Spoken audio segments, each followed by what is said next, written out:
Hi అండి. ఈ మధ్య అయితే న్యూస్‌లో ఎక్కువగా పార్ట్నర్‌ని చీట్ చేస్తున్నారని, వేరే వాళ్ళతో లివింగ్ రిలేషన్‌షిప్‌లో ఉండి వీళ్ళని వదిలేశారని, ఇలాంటి న్యూసే ఎక్కువగా వస్తున్నాయి.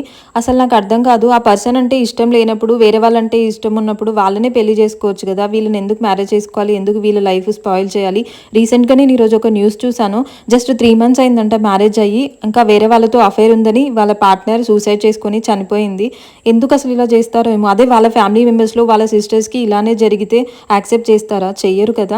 కానీ నేనైతే కొందరు మంచి వాళ్ళని కూడా చూసాను. ఇలా ఫ్రెండ్స్ సర్కిల్‌లో వాళ్ళైతే అమ్మాయి వాళ్ళకి మ్యారేజ్‌కి ఖర్చులకి డబ్బులు సరిపోవట్లేదని వేరే వాళ్ళ దగ్గర అప్పులు చేయడం ఎందుకు? వాళ్ళ ఫ్యామిలీ కష్టపడడం అంటే వేరే వాళ్ళ దగ్గర అప్పు చేసి ఇబ్బంది పడడం ఎందుకని అబ్బాయి వాళ్ళే పెళ్లి ఖర్చుల కోసం 4, 5 లాక్స్ ఇచ్చిన వాళ్ళని నేను 2, 3 మెంబర్స్‌ని చూసాను. ఫ్రెండ్స్ సర్కిల్‌లో అలా ఫ్రెండ్ వాళ్ళ ఫ్రెండ్స్.